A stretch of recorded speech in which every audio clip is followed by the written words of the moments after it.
When buying a business, you never want to be sold.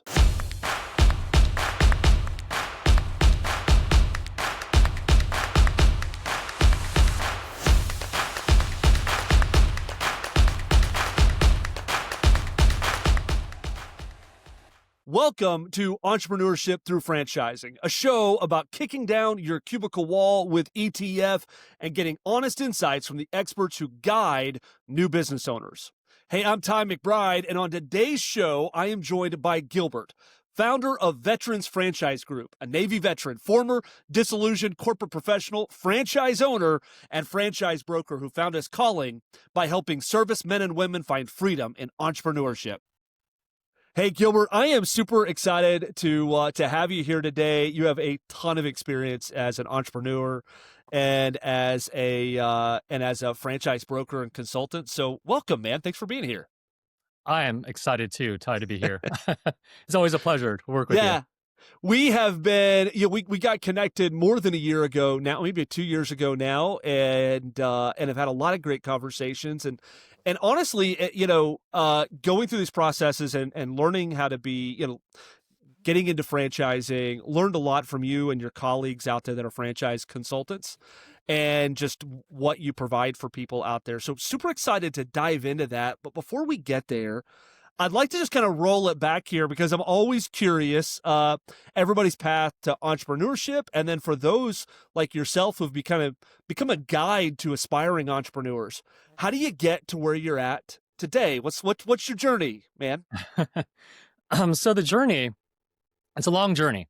And I love sharing about this because I have this personal commitment and mission to empower military veterans and their families in their next mission in life. Oh, wow. Yeah. And everything that I do always resonates with that mission. And it comes back to me going through a long transition phase from the military. So joined the Navy, not because I had military family members or anything like that. I honestly wanted to get out of Chandler, Arizona. Nothing wrong with it. I just needed to see the world. And so I served in the military, both enlisted and as an officer on a submarine, on ships, also doing mobile security, fighting pirates, a lot of really cool, fun stuff. And after a while, it was like, okay, Gilbert, I traveled the world, did a lot of great things, served my country. Now it's time to really move on and take on the world.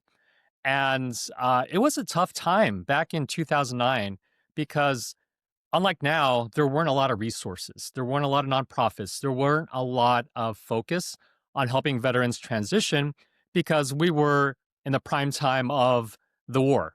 Right. So why would we talk about veterans when we should be focusing on more just active duty military? And getting out in 2009 during the Great Recession wasn't the best time to get out. Yeah. So, I climbed the corporate ladder. It came to a point where I was doing what we call now quiet quitting because I just was really unfulfilled. I was bored. I call it first world problems because, I had a great education, a lot of great experience, had an amazing job that paid well, but I was that atypical person looking at myself in the mirror, just like, what am I doing with myself? Right? Yeah. Didn't realize until I started networking and talking to fellow friends that were entrepreneurs that what I really wanted was to take more control of my life and live life more on my terms. That's Right. what I really wanted. So it didn't matter how much you paid me. Unless I was calling the shots, I was not going to be fulfilled in what I was doing. And I started reading a lot of books, read Rich Dad, Poor Dad, read the 4-Hour Work Week with Tim Ferriss. And I was like, this can't be real because I checked all the boxes. I got education, served, career. I'm still not happy. And so went through some different phases of starting different things, different ideas in the fashion industry, in like really crazy things, right? Like every true entrepreneur trying to figure out what works and what doesn't work until I was able to create a great B2B technical recruiting firm that allowed me to quit my job, my day job. And it was great. Quit the job, found a lot of success, was fulfilled in what I was doing because I was calling the shots. But it was your true solo entrepreneur type of role, utilizing virtual assistants like Tim Ferriss says and all that.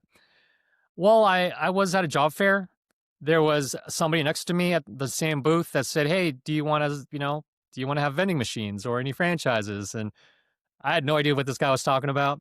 I didn't really, he didn't do a really good job either. And but it always stuck in the back of my mind because with my recruiting business, I helped veterans get jobs. Well, Okay. I essentially help clients find veterans to help fulfill their workforce, right? But in the back of my mind, I was always thinking when I talked to a veteran who I thought was very much like myself, I'm like, man, why do you want a job? I didn't tell him that because I didn't have an avenue, but I always just thought like, why not start your own business like myself, right? Yeah. And so I always had that in the back of my mind of like that guy who was trying to help me. I didn't really know how he made money or what he was all about. And so I started Googling, Franchise Broker Association had a great digital marketing campaign because they got me. Yeah. And so I went through a training, learned how to become a franchise broker, franchise consultant, and haven't stopped there. That was back in 2018, 2019. And what I was able to do, and the reason why I'm so fulfilled in what I'm doing, shut down the recruiting company a little bit ago because I get so fulfilled in being able to accomplish that mission I said, being able to Yeah. help people. And it comes down to the point of I wish I met somebody like myself back in 2009 because didn't have to go get punched in the face professionally and go through that Yeah. journey. Everybody has their whole journey, but I wish I could have taken a shortcut to that, Yeah. if you will. Yeah. Man, that's good. Well, one, I want to thank you for your service, and I want to thank you for your continued service as a franchisor now who has a significant portion. I think we're definitely over a third of our franchise owners are veterans, and just the value that group of people bring to business ownership. They just have so much value to bring, and it is really awesome to meet somebody like you who kind of specializes in making that connection. My daughter just is in the Air Force Academy, and so I think about her as well. She's in her second year, and I think about when she's on the other side of her military career. She's brilliant, and Dad hopes she'll be an entrepreneur in some space. And knowing that there'll be somebody like you to kind of help her Mhm. navigate that is really cool. So thank you for all of that, man. Yeah, you're welcome. Uh, so I love this journey because like everybody's is so much different. And I am sure so you've been a franchise broker now. You said was that 2018, 2019. 2019? Yep. So kind of got into it right before COVID. You've probably seen a lot Mhm. as a franchise broker. So tell me just a little bit about what that looks like. So, you specialize in helping veterans find business ownership. What does that look like? How do you find folks out there that are looking for business ownership? So as a franchise broker, especially right before the pandemic, Hmm. um, it was, yeah, threw a wrench in everything, right? Yeah, right. Especially, thankfully, I was able to have, my other business and be able to grow my brokerage slowly Hmm. because nothing was really going on during the pandemic. So I had an opportunity to really become an expert and learn the industry, such Yeah. as really understanding the different industries, talking to different franchisors, building relationships with them to really go beyond just the data of getting an understanding, holistically what these organizations were all about, right? And so, what was great is, the way that I'm able to, how people are able to find me is I was able to create some really great strategic partners Hmm. that refer business and people to me because I'm not the type of person that is going to be on your LinkedIn hitting you up of, do you So want a spamming franchise? DMs. I'm not. If you're doing them, Yeah, great, good for you. nothing wrong with that. Everybody needs to get introduced, but that's not your game. Gotcha. Yeah, it's not my game. There's nothing wrong with that, but I get spammed all the time. Yeah. And I have to respond like, "Hey, I'm a broker and I own a franchise, so like, get your stuff together, right?" Again, nothing wrong with it. It's just not the way that I worked. And I in the business world, I worked B2B. It was all about relationships, Yeah. about connections, and people wanting to work with you and trusting you, right? And so most of the people I work with comes from different nonprofit organizations that help veterans with entrepreneurship, Okay. academia, but a lot of it is the nonprofit side Okay. where I become a trusted agent because they know I'm coming from an unbiased position when it Hmm. comes to franchising. Right. And I provide the data, I lay out everything and guide people in making that right decision. Yeah, man, that's really helpful, and it just it really gives insight, honestly, just kind of business ownership in general. Like, when you think about becoming a business owner, you are looking at these different spaces and kind of understanding B2B and B2C. That's really good.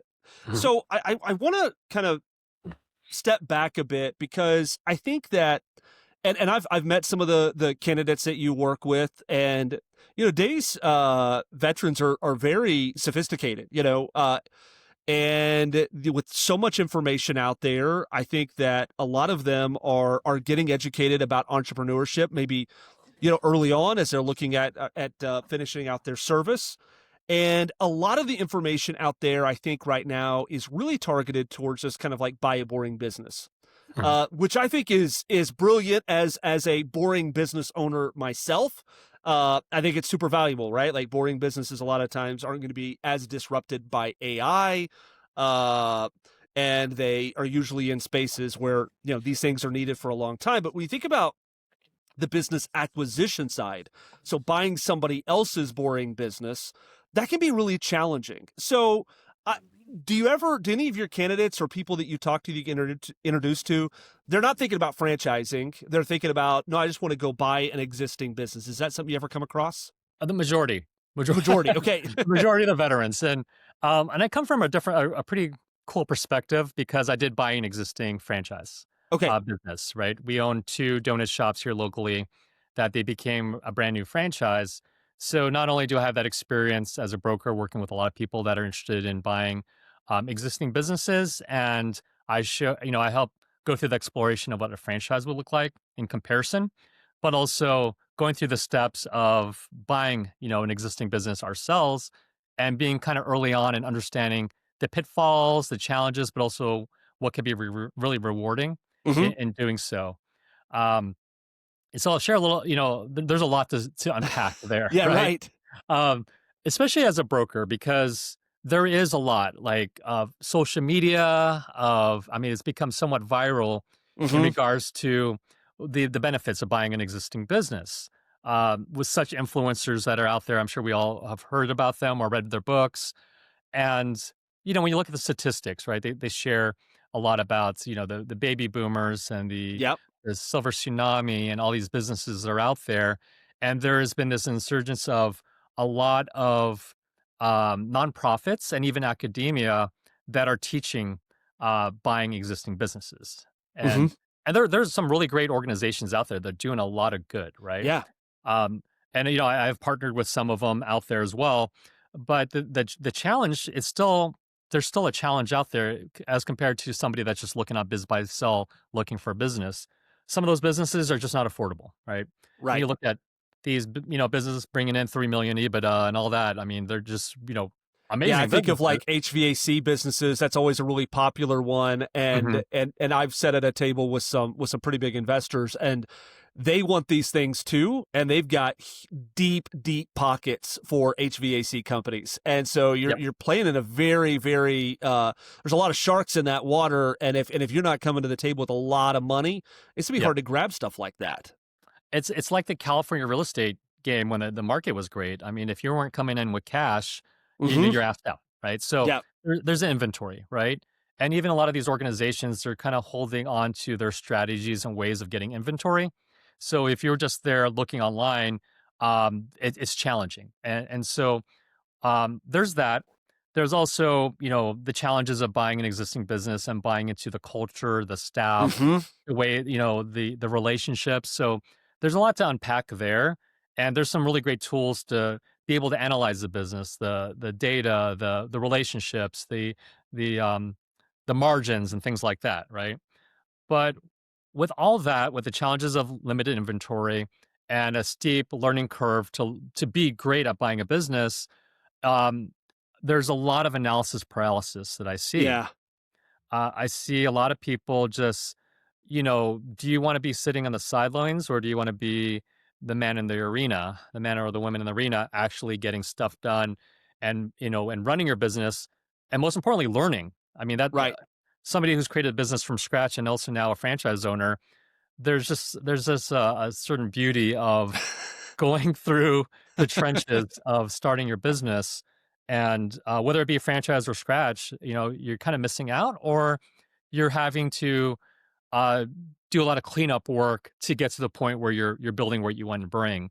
Yeah. But most importantly, and so the reason I talk to a lot of people, they are going through the process, learning about ETA, entrepreneurship through acquisition.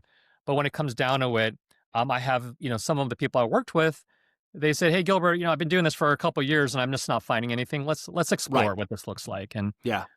And I come from a place where, like, hey, I'm not trying to sell you on buying a business or use me, but I could be a great alternative to learn and Hmm. match apples to oranges if you want Yeah. to see Yeah. what could be a good option. Yeah. No, that's really, you kind of talk, like, it can take years. It can take Mhm. years in trying to find a business to acquire. Uh there is an element of analysis paralysis, and there's also just, depending on your market and how popular your market is. One of our franchisees is in a really great college market. He'd done a lot of research, look at a lot of things, and it just there wasn't a whole lot there, and that can make it really difficult. And then when you actually find something, then there's Mhm. all the other all the checks that you want to do.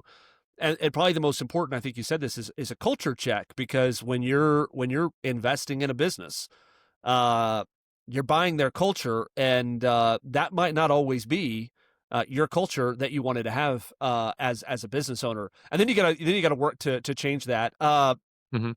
I I guess. work in a mastermind Yeah. of veteran entrepreneurs, and I mean, it's consistent where people who have bought existing business, they really wish they just kind of fired everybody and started from scratch. I mean, it's unfortunate, right? And but That was that could my happen. experience. I bought a business. I spent $250,000 on kind of a distressed business that I felt like I could turn around and make something of. And it didn't take long until I completely replaced the entire staff. And so Mhm. I totally get that feeling. And you've done this, right? Like, you've bought a resell, which is kind of a place in between. So kind of explain that, because there's just acquiring, that business that a founder like myself started, and they're ready to exit because they're ready for retirement. But then there's also the space where it's not a startup franchise, it's a resale. And that's what you've acquired, right? And so kind of explain that. It's a little bit of a hybrid, right? With what we acquired, my wife and I. So the story is that went to college, fraternity brother, with a guy 20 years ago. 20 years ago, Right? Yeah. 2000, class of 2005. And he saw me. I haven't talked to him for 20 years, and he found me on LinkedIn because we were celebrating a candidate that bought a franchise, and we were excited about it. And he's like, "Oh, I didn't know you were in franchising. I just turned my business into a franchise." He had 4 corporate-owned locations, did all the work with a lawyer, and now he's a franchise, right? Yeah. Life situation, he had to move out of San Diego. And so instead of us looking at starting a new territory, he said, "Do you want to buy our 2 locations? Because we got to move." And so it ended up being, we shifted. And I was interested in the brand of starting a new one, not necessarily helping him sell locations, but as a broker. Hmm. But looking at starting a new territory because I really enjoyed the business model. But and this is what's important when I help people look at franchises is the way that has to be a perfect fit doesn't necessarily have to be just the product and service or how much money you can make. You have to take a holistic approach to see what is the dynamic between you and the relationship with the franchisor. Is it Yeah. a newer brand? Is it an older brand? Do they have their set ways, or are you going to have a lot of flexibility in how you're doing it? And being a very brand new franchise, I really enjoyed the fact that I'd have a lot more freedom Right. because as an entrepreneur, you cannot sell me a brand that's been around for 50 years that I have to follow, um, strong guardrails, right? Yeah. Because I'm not gonna be fulfilled in that type of business. So we ended up buying it. We had some great terms. The interesting thing about SBA this last year, especially with a food brand in Southern California, no bank wanted to touch it. Wife and I were financially qualified and anything, the whole nine, but the SBA and the banks were like, absolutely not. It's the more history in that brand and all that. And Yeah. so we were able to negotiate some seller financing, put it down.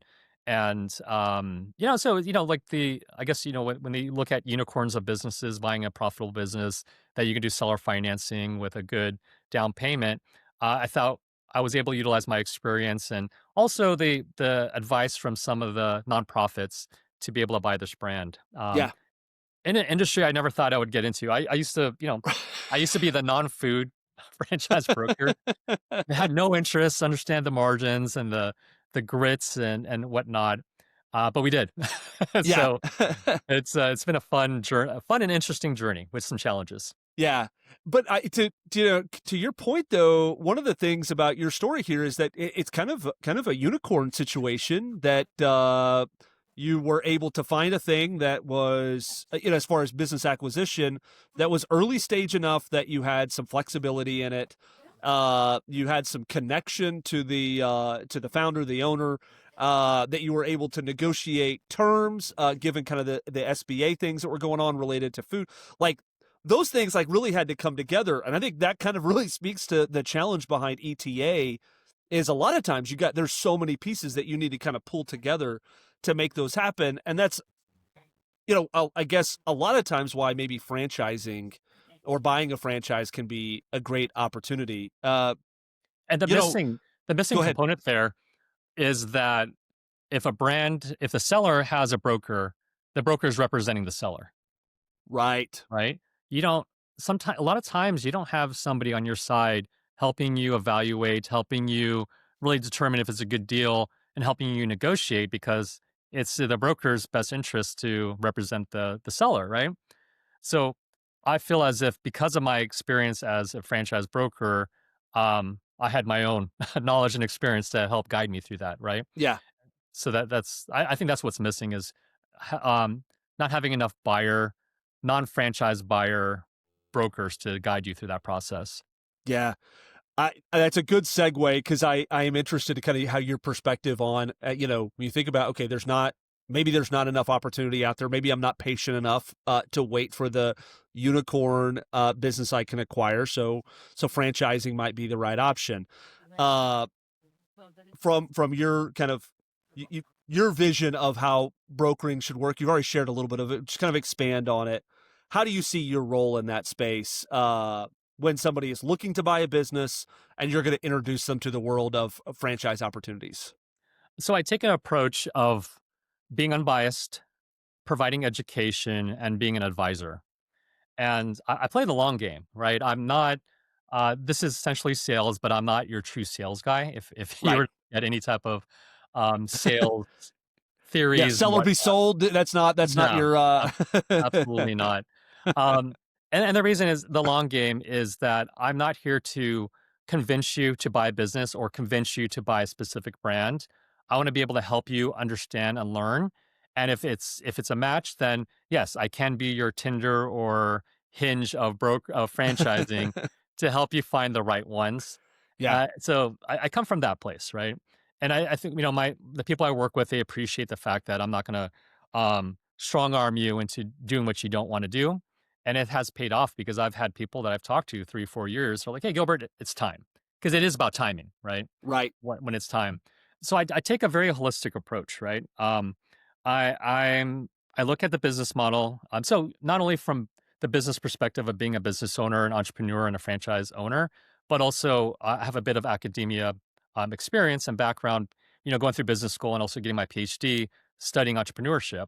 So I like to take the holistic approach of, yes, we want to look at your goals financially and short term and long term. And yes, uh, enjoying the product and service is important, but we got to get digging deep into your identity, your Yeah. your values, the culture, your risk tolerance, what you want to be doing in the business versus what you don't want to be doing in the Hmm. business. Those are all really important. On top of course, the business stuff, in regards to the market demographics and the need and the value proposition, right? Yeah. So that's overall big picture, but yes, I go through an evaluation. We dig in deep into your who you are as a person. So it ends up like, hey, I tell people you might want to lie down, and it's going to be somewhat of a counseling session because I'm going to ask you a lot of open-ended questions, and we're going to dig in deep because that just helps provide me with ammunition to help find the right fit. Yeah, Then and then we we look like what does it look like 5 years from now, and what your life is gonna look like with your spouse and your family and your business, and, taking all that into account to, of course, understand your financial qualifications and your budgets and, things like that to be able to again, a holistic approach to finding the right brand where I can go from 750 different brands to presenting you 5 brands. Because ultimately what I'm doing is I'm saving you time yeah, because and also taking an unbiased approach because you can very well just go online, go to a franchise conference and talk to people, but always be aware, some people aren't hard salespeople, but still they're trying to sell you on that specific brand where I'm going to take the approach of what is the right brand based on everything I learned from you. yeah, and definitely the long game because with the definitely in kind of in the space in which you serve veterans, there's a sense of fraternity among those, and so if you do right by one, they will share that with the fellow people they served with and said, hey, this Gilbert guy really took care of me, helped me find the right thing. Now because that's what's going to happen in this space is that their colleagues, the fellow people they serve with, are going to see what's happening, and that kind of they'll reach out to you. Uh, Yep. And the if you benefit of working with veterans is, yes, you have that brother sisterhood and that fraternity, but also the risk of it is you mess with one person, you're done. You're cooked, right, right?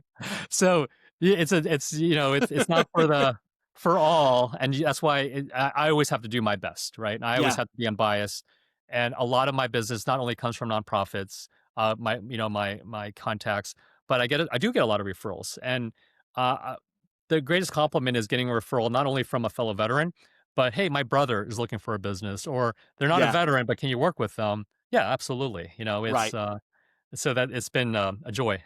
yeah.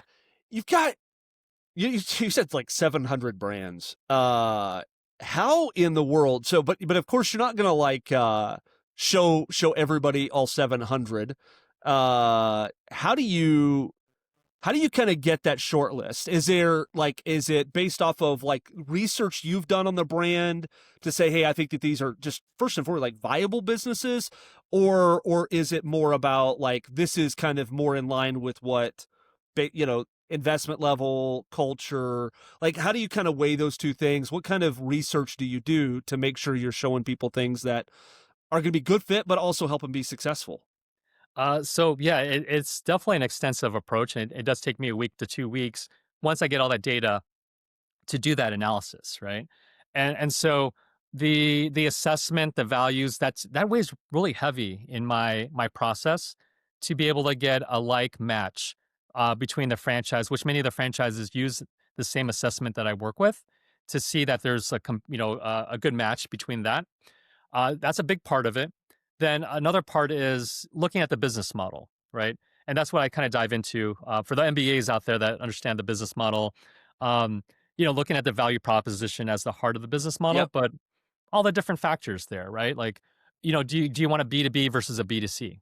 Like, Hmm. what are you better situated? And then providing education what the difference is. Um, do you want that reoccurring revenue model, or do you want to be going out there and selling, right? Yep. So a lot of the actions, that come into the business model that plays a big part into it to be able to bring things down, and of course the budget is a big part, right? Right. I don't want to sell you a Porsche if it's better to have a Honda Civic, right? Right. So yeah, so it's very all encompassing, and I don't want to share too much of my trade secrets too. Yeah, sure. No, you don't want to share too much. I guess uh there's connecting them with the right brand. As far as like how deeply do you research the brands themselves that you're going to show? Like there's the FDDs out there, there's all these other like yeah, how Yeah. deeply do you research the brands you show? Uh, very. So Okay. I'm a big data guy. So I do analysis on the FDDs, have summaries. So, things that I like to uncover are any red flags. And Okay. not that I'm going to try to convince them, but it's more of like, okay, I want to show you the data because the data is the data, right? Yep. So like what is the franchisor's retention rate? That is not data that's, public. That's the Right. calculation we have to make to see, is there a mass exodus of owners leaving? I think that's a big thing to identify and understand, and everybody has a story, right? So it's not like I'm always going to discount somebody for a bad retention rate. And that's where the relationships, the Hmm. inquiries that I have, I will always talk to a franchisor before I present it, just to make sure it's going to be a viable territory and a viable brand for the people I'm working with, right? Yeah. So really digging in deep into the investment, all the different chapters of the franchise disclosure document, including any history that might seem negative, and getting an understanding of if it's truly negative or is there a story behind it, especially in regards to bankruptcies, Mm. litigations, closures, things like that. You don't have to share a name that wouldn't be appropriate, but have you ever looked at something that kind of that after kind of doing your evaluation, you just said like, this is not something I'm going to show uh, my candidates. Oh yeah, it happens all the time. Really? Yeah, it happens all the time. And then I always keep in mind, but things shift too. Right. Like if a brand has a pretty bad retention rates, if the staff that are working with them, I would never trust to interact with my customers, and things move and people change. And that's why it's important for me to always maintain the constant communications with the franchisors, because there's always a story. And I had a brand that had a really bad retention rate, and I got to understand what happened and how things are shifting. But everything else checked out. So it was my responsibility to really kind of figure out like what was going on, Yeah. and that's where I become somewhat of the advocate and the investigator or researcher for my candidates to figure out, because there's always a story behind something, and if the story is sufficient, then I will still provide Yeah. that match. I think that that's such a valuable thing because that's what your experience. You can kind of compare all those things. You're going to the conferences, you're reading the FDDs, comparing apples to apples. You're getting connected with the whether it's the owners, the founders, or the development team, kind of Hmm. being able to bring all those pieces together. I think that's incredible value, and that's from our perspective, it's why I honestly prefer to work with a candidate who's got a broker or who's got a consultant, Hmm. because I know that one, they've been shown a lot of options, and we were picked, to some degree we were picked, and I like that. I like knowing that someone was educated and then chose us. It makes our jobs easier, and I think it makes for a higher value conversation when we're going through the process. Uh, so we've talked a little bit about how you go through your evaluation process. Once somebody you show them, I don't know, 3 4 brands, maybe more, and they pick one or two of them, and they say, I want to kind of continue the process. Is that where for you it ends, or do you stay with them through the process, kind of helping them kind of continue to navigate this business buying decision? Yeah. So after I make the introduction to bring both parties together, Yeah. my role shifts now to the advisor, Okay. where I'm the one who's going to be able to provide the people I'm working with lists of good questions to ask, because Okay. you don't know what you don't know, right? Right. So I'll have questions to ask the franchisors when they start validating, good questions to ask the franchisees when you get to that point, and also a guide on how to read the franchise disclosure document. I'm going to be the phone a friend. I'm going to be the person checking in to see how things are going. And it's tailored to my candidates' needs and wants. I've had people that are like, "Hey, Gilbert, thank you. That's all I need from you. Yeah, I don't need to talk to you anymore." Why? Where's the love, man? But it's all good. It's based on what their needs are, and I provide resources such as attorneys, CPAs, and funding partners that could help you. I've also had candidates who are like, "Hey, Gilbert, like this is very new to me. I need to hold my hand through this whole process." And so I've even came to the point where I went to Discovery Day and spent the week with my candidate and the franchise or which, they were graceful enough to allow me to be there, which was nice. And it was a good Yeah. experience. Right. So it's all tailored on the needs of my candidates. Yeah. But generally you're just there like teaching people how to ask great questions or great questions to ask. I think that is one Yeah. of the most valuable things. I think back to, my first 7 years, pre-franchising, learning through the mentors that I had of like what questions to ask, whether it was of my vendors or just of myself. That was just so impactful. And also from as a franchisor now and talking to candidates that you and your colleagues send, good questions for like are some of my favorite things to get, because it really shows how serious a person is taking this. Uh, and it gives us an understanding of kind of what's important, and helping them understand whether or not this is a good fit. I always say we don't Mhm. want to sell anybody anything. We want people, we're evaluating them just like they're evaluating us to make sure we're a good culture fit. So I love that, just kind of coaching them through questions. There's a lot of other components, I think, to business ownership. Do you help them get like, I don't know, like, do you give them legal advice? I mean, you're not a lawyer, so you probably don't give them legal advice or financial advice. What kind of additional ways do you help them navigate the process as they're going through it? I definitely show them the way to the professionals. That's right. But it's having the experience I have. I also like to paint a picture with my story Yeah. of like what worked, what hasn't worked, also what has worked and what hasn't worked with other people I've worked with, to help them determine whether do they want to spend the couple of G's to get an attorney at this stage of the Yeah. process, or should we wait, or Right. did I find the right CPA that it's more entrepreneurial minded versus the person that just does your 1040 um, Yeah.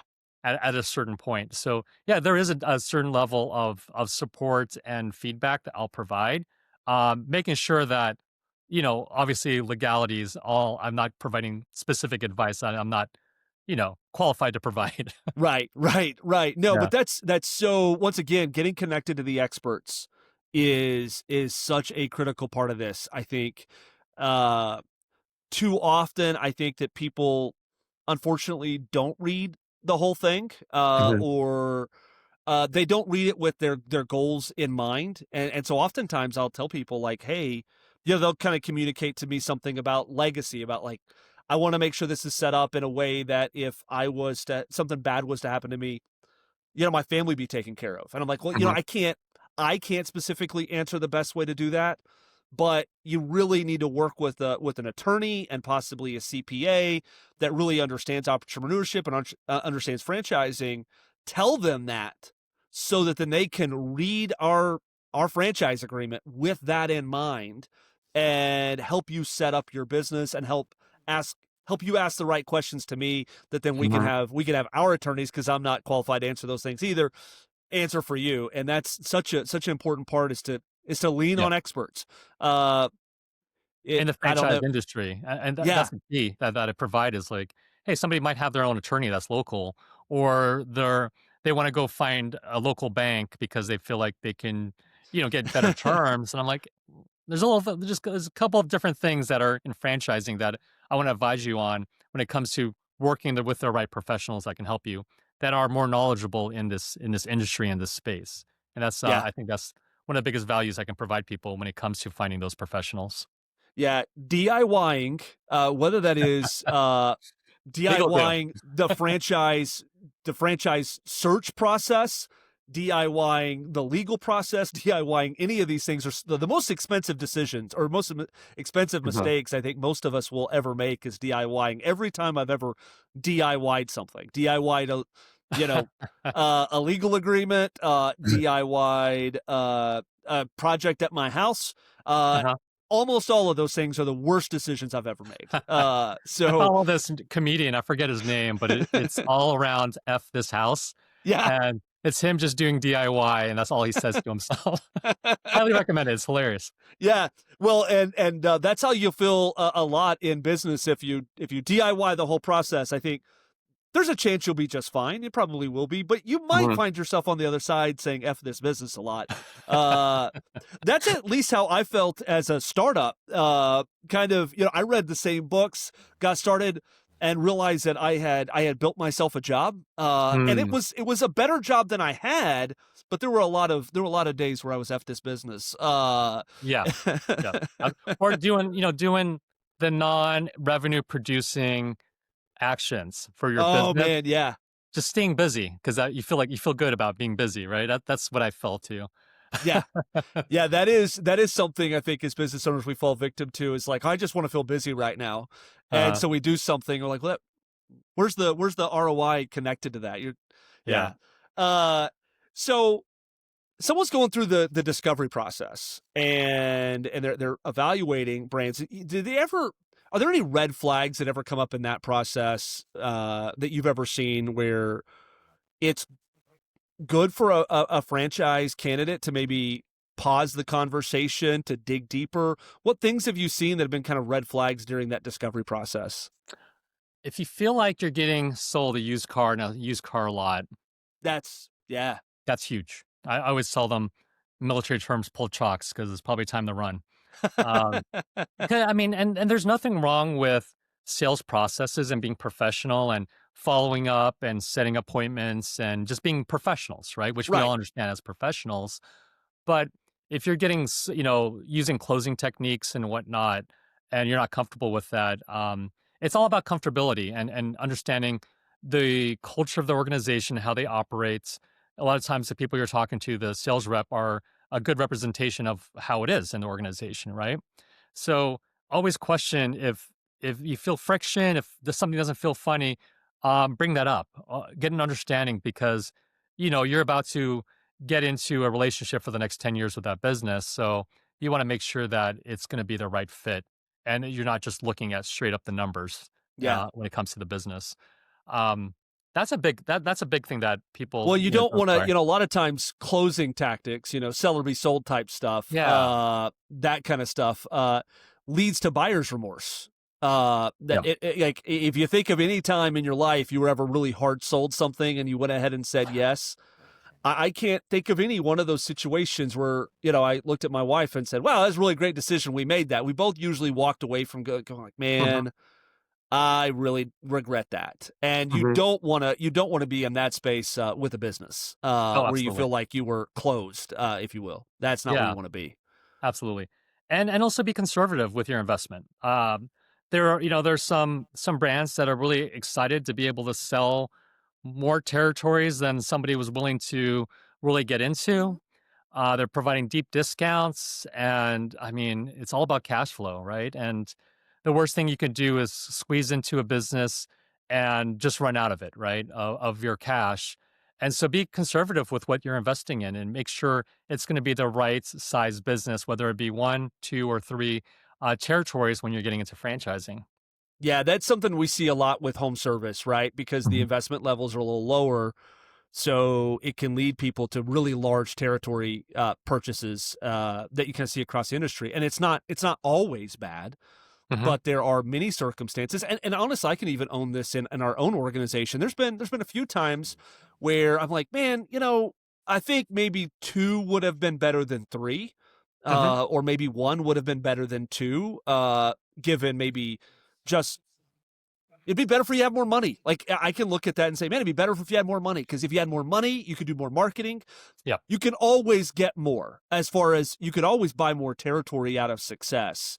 Mhm. But going back to the bank, going back to the credit card after you've started, it's harder. Mhm. If you run yourself thin on cash early Oh yeah. on, and you never like I really believe. I mean, I believe in our business, and I think that most franchises out there, specifically the ones that you're representing, I'm sure they have the recipe for success built inside the model, but a lot of that recipe for success is going to be on your financial capacity to to weather the storm of business because there are going to be ebbs and flows of business. It is built into just business ownership, like you talked about. Mhm. You started being a franchise broker right before COVID. Yes. I know what it's like to go through COVID as a business owner in those early years, and it was definitely an ebb, and then it went up, and then it's gone. 2025, has been difficult in a lot of business spaces, and so Hmm. those are challenges. You want to make sure you have money. So that's such an important piece of Yeah. advice. And I got one more, which Yeah. is becoming is almost as popular as ETA, is buying a semi-passive business. Okay.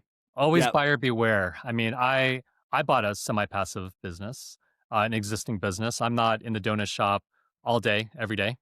Um, but first buying into it with the structures not really in place of what I wanted to have, I was getting called in when somebody calls in sick. Oh, wait, I have to have to be there, right?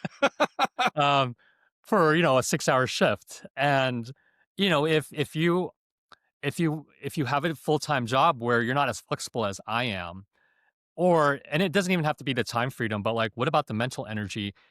Are you able to provide that mental energy if there's some stuff going on in your business and you have to attend to, but you can't? Then it's just in the back of your mind of like, oh my gosh, like, Yeah. um, so I always share, if everybody had there are some great business models where you can start it out and maintain a job.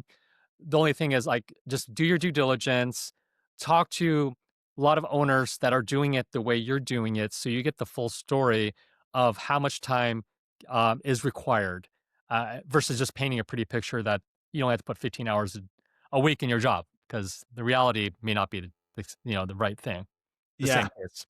I think that's incredible advice, because I think that there's a lot of noise on the internet. So one of the things, if you start Googling business books, and like you were talking about, like, I don't know what the magic algorithm is, but if you read Rich Dad Poor Dad, or you read 4 Hour Work Week, and then you follow these guys on on uh, on Instagram, before you know it, your whole feed, you're going to have Tim Ferriss in your feed, and you're Hmm. going to have Robert Kiyosaki in your feed, but you're also going to have a bunch of other jokers in your feed as well, selling you a lot of other things about and a lot of it's like semi-passive information or fully passive.